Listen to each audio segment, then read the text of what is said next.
ಕಾರ್ಯಕರ್ತರು ನಮ್ಮ ಪಕ್ಷ ಅಧಿಕಾರದಲ್ಲಿ ಇದೆ ಎನ್ನುವಂತ ತೃಪ್ತಿ ಇಲ್ಲ. ಕಾಂಗ್ರೆಸ್ ಪಕ್ಷ ಅಧಿಕಾರಕ್ಕೆ ಬಂದು 9 ತಿಂಗಳು ಕಳೆದಿದೆ. ಆದರೆ ರಾಯಚೂರು ಜಿಲ್ಲಾ ಘಟಕದಲ್ಲಿ ಕಾಂಗ್ರೆಸ್ ಪಕ್ಷ ಅಧಿಕಾರದಲ್ಲಿ ಇದೆ ಎಂಬ ತೃಪ್ತಿ ತಂದಿಲ್ಲ ಎಂದು ಅಸಮಾಧಾನವನ್ನು ಸ್ವಪಕ್ಷದ ಮುಖಂಡರಾಗಿರುವ ಕೆ ಶಾಂತಪ್ಪ ಅವರು ಹೊರಹಾಕಿದ್ದಾರೆ.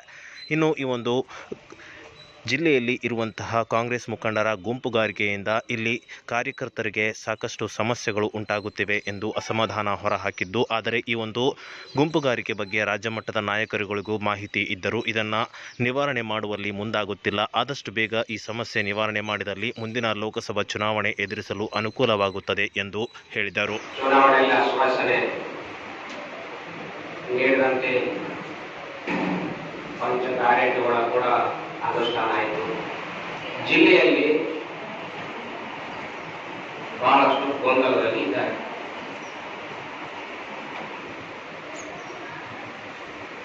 ಇದನ್ನು ಯಾರು ಸರಿಪಡಿಸಬೇಕು?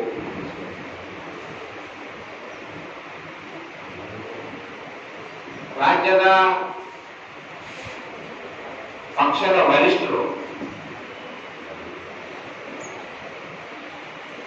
ವಿಧಾನಸಭಾ ಚುನಾವಣೆಗಿಂತ ಮೊದಲು ಕೂಡ ಇಲ್ಲಿವರೆಗೆ ಈ ಜಿಲ್ಲೆಯಲ್ಲಿ ಯಾವ್ಯಾವ ತಾಲೂಕಲ್ಲಿ ಎಲ್ಲೆಲ್ಲಿ ದೊಡ್ಡ ದೊಡ್ಡ ನಾಯಕರ ಮಧ್ಯದಲ್ಲಿ ಗುಂಪುಗಾರಿಕೆ ಇದೆ ಅಂತ ಗೊತ್ತಿದೆ. ಜಿಲ್ಲೆಯಲ್ಲಿ ಕೂಡ ಅನೇಕ ಮುಖಂಡರುಗಳ ಮಧ್ಯೆ ಭಿನ್ನಾಭಿಪ್ರಾಯ ಗೊತ್ತಿದೆ. ಅವರು ಇಲ್ಲಿವರೆಗೆ ಸರಿಪಡಿಸಲಿಕ್ಕೆ ಆಗಲಿಲ್ಲ.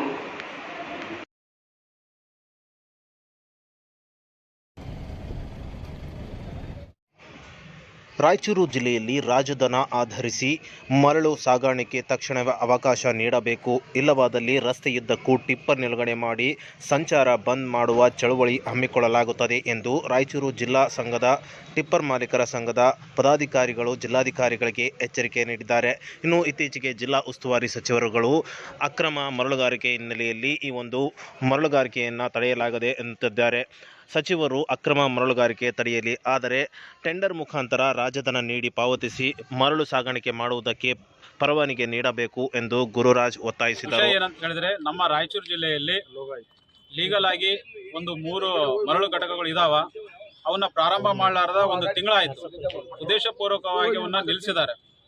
ಈಗ ನಮ್ಮ ರಾಯಚೂರು ಜಿಲ್ಲೆಯ ಉಸ್ತುವಾರಿ ಮಂತ್ರಿಗಳಾದ ಡಾಕ್ಟರ್ ಶರಣ್ ಪ್ರಕಾಶ್ ಪಾಟೀಲ್ ಅವರು ಇಲ್ಲಿ ಮರಳು ಗಣಿಗಾರಿಕೆ ಅಕ್ರಮವಾಗಿ ನಡೀತದೆ ಅಂತ ಹೇಳಿ ನಿಲ್ಲಿಸಿದ್ರು. ಅಕ್ರಮವಾಗಿ ನಡೀತಾ ಇರೋದು ನಿಲ್ಲಿಸಲಿ, ಆದರೆ ಇಲ್ಲಿ ಲೀಗಲಿ ಇರುವಂಥ ಪಾಯಿಂಟ್ಗಳನ್ನ ನಿಲ್ಲಿಸಿರೋದು ಅದನ್ನು ಖಂಡಿಸಿ ನಾವು ಈ ದಿನ ಒಂದು ಜಿಲ್ಲಾಧಿಕಾರಿಗಳಿಗೆ ಮನವಿ ಪತ್ರ ಕೊಡಲಿಕ್ಕೆ ಬಂದಿದ್ದೀವಿ.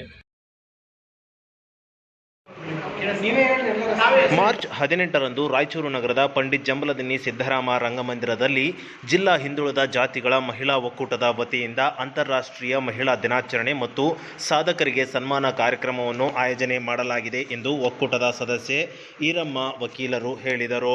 ಇನ್ನು ಈ ಒಂದು ಕಾರ್ಯಕ್ರಮದಲ್ಲಿ ವಿವಿಧ ಕ್ಷೇತ್ರಗಳಲ್ಲಿ ಸಾಧನೆ ಮಾಡಿರುವಂತಹ ಮಹಿಳೆಯರನ್ನು ಗುರುತಿಸಿ ಸನ್ಮಾನಿಸಲಾಗುವುದು. ಅಲ್ಲದೆ ಈ ಒಂದು ಕಾರ್ಯಕ್ರಮದಲ್ಲಿ ಹಲವು ಜನ ಮುಖಂಡರು ಭಾಗವಹಿಸಲಿದ್ದಾರೆ. ಹಾಗಾಗಿ ನಗರದ ಮಹಿಳೆಯರು ಈ ಒಂದು ಕಾರ್ಯಕ್ರಮದಲ್ಲಿ ಭಾಗವಹಿಸಿ ಕಾರ್ಯಕ್ರಮ ಯಶಸ್ವಿಗೊಳಿಸಬೇಕು.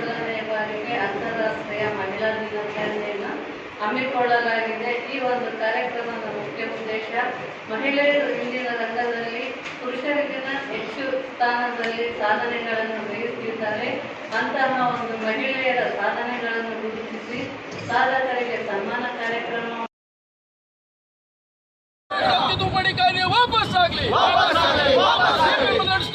ರಾಯಚೂರು ನಗರದ ಅಂಬೇಡ್ಕರ್ ವೃತ್ತದಲ್ಲಿ ಇಂದು ಸಿಎಎ, ಎನ್ಆರ್ಸಿ, ಎನ್ಪಿಆರ್ ವಿರೋಧಿಸಿ ಸಿಪಿಐಎಂಎಲ್, ರೆಡ್ ಸ್ಟಾರ್ ಪಕ್ಷದ ಮತ್ತು ವಿವಿಧ ಸಂಘಟನೆಗಳು ಸೇರಿ ಅಂಬೇಡ್ಕರ್ ವೃತ್ತದಲ್ಲಿ ಪ್ರತಿಭಟನೆ ಮಾಡುವ ಮುಖಾಂತರ ಕೇಂದ್ರ ಸರ್ಕಾರದ ವಿರುದ್ಧ ಘೋಷಣೆಗಳನ್ನು ಕೂಗಿ ಕೂಡಲೇ ಈ ಒಂದು ಸಿಎಎ ಹಿಂಪಡೆಯಬೇಕು ಎಂದು ಒತ್ತಾಯಿಸಿ ಅಸಮಾಧಾನ ವ್ಯಕ್ತಪಡಿಸಿ ಜಿಲ್ಲಾಧಿಕಾರಿಗಳ ಮುಖಾಂತರ ಪ್ರಧಾನಮಂತ್ರಿಗಳಿಗೆ ಮನವಿ ಪತ್ರವನ್ನು ಸಲ್ಲಿಸಿದರು. 2019ಕ್ಕೆ ತಂದಿದ್ರು. ಈಗಾಗಲೇ 5 ವರ್ಷ ಸುಮ್ಮನೆ ಕುಂತು ಈಗ ಎಲೆಕ್ಷನ್ ಎಲ್ಲ ಬಂದಿರುವ ಸಮಯದಲ್ಲಿ ದಿಢೀರ್ನೆ ಏನಿದೆ, ಇವತ್ತು ಕೇಂದ್ರ ಸರ್ಕಾರದ ಕೇಂದ್ರೀಯ ಮಂತ್ರಿ ಏನದಾರ ಅಮಿತ್ ಶಾ ಅವರು ನಾನು ತರ್ತೀನಿ ಅಂತ ಒಂದು ಹಠಮಾರಿತನದಿಂದ ಇವತ್ತು ಒಂದು ಪ್ರಜಾಪ್ರಭುತ್ವವಾದಿ ಇರುವಂಥ ಈ ದೇಶದಲ್ಲಿ ಅವರು ಡಿಕ್ಟೇಟರ್ಶಿಪ್ ಸರ್ವಾಧಿಕಾರಿಯನ್ನು ಮಾಡ್ತಾ ಇದ್ದಾರೆ.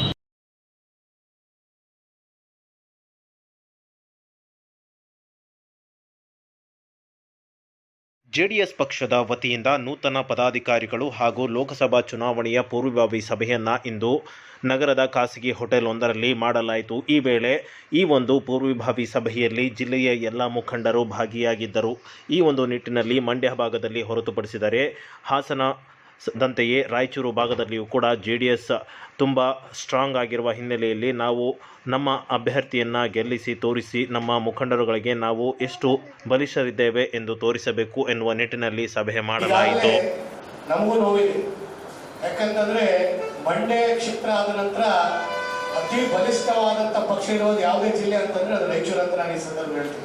ಯಾಕಂದ್ರೆ ಯಾವುದೇ ಸಂದರ್ಭದಲ್ಲಿ ನೋಡ್ರಿ ರಾಯಚೂರಿನಲ್ಲಿ 2 MLAಗಳು ಕಂಪಲ್ಸರಿ ಆಗಿ ರಾಯಚೂರು ಜಿಲ್ಲೆಯಲ್ಲಿ ಗೆಲ್ಲುವಂತ ಸಂದರ್ಭ ಯಾವುದು ಇಡೀ ಕರ್ನಾಟಕದಲ್ಲಿ ಅಂತಂದ್ರೆ ಅದು ರಾಯಚೂರು ಜಿಲ್ಲೆ.